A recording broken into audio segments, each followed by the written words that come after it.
एक साधु था।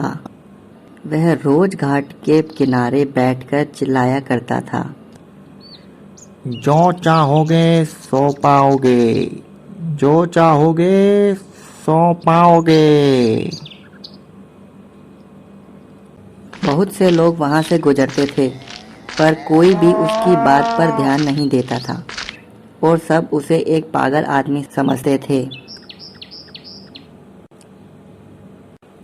एक दिन एक युवक वहां से गुजरा और उसने उस साधु की आवाज सुनी, जो चाहोगे सो पाओगे, जो चाहोगे सो पाओगे।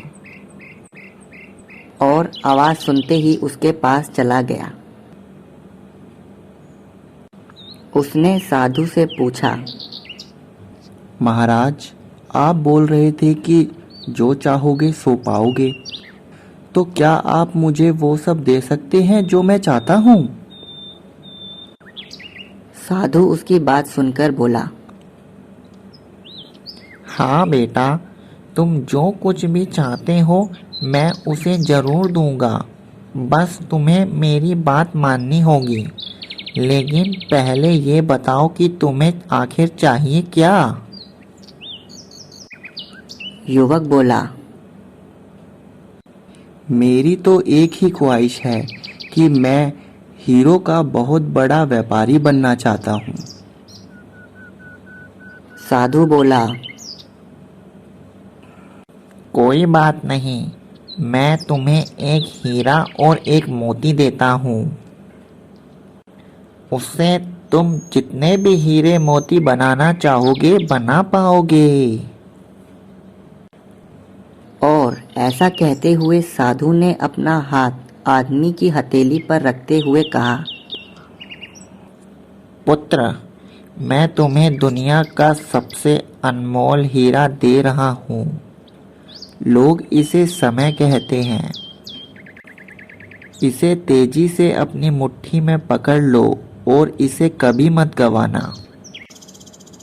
तुम इससे जितना चाहे उतने हीरे बना सकते हो। युवक अभी सोच ही रहा था कि साधु ने उसकी दूसरी हथेली पकड़ते हुए बोला, पुत्र, इसे पकड़ो। यह दुनिया का सबसे कीमती मोती है।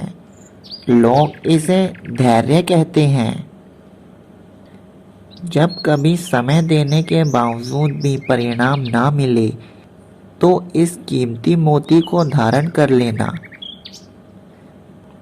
याद रखना, जिसके पास यह मोती है वह दुनिया में कुछ भी प्राप्त कर सकता है। युवक गंभीरता से साधु की बात पर विचार करता है और निश्चित करता है कि आज से वह कभी अपना समय बर्बाद नहीं करेगा और हमेशा धैर्य से काम लेगा। और यह सोचकर वह हीरो के एक बहुत बड़े व्यापारी के यहाँ काम करना शुरू करता है और अपनी मेहनत ईमानदारी के बल पर एक दिन खुद भी बहुत बड़ा हीरो का व्यापारी बन जाता है। दोस्तों, समय और धैर्य वह दो हीरे मोती हैं जिनके बल पर हम बड़े से बड़ा लक्ष्य प्राप्त कर सकते हैं। अतः जरूरी है कि हम अपने कीमती समय को बर्बाद ना करें और अपनी मंजिल तक पहुंचने के लिए धैर्य से काम लें। दोस्तों, आपको ये कहानी कैसी लगी हमें कमेंट करके ज़रूर बताएं और इस कहानी को लाइक और शेयर ज़रूर करें। मिलते हैं अगली स्टोरी में। बाय।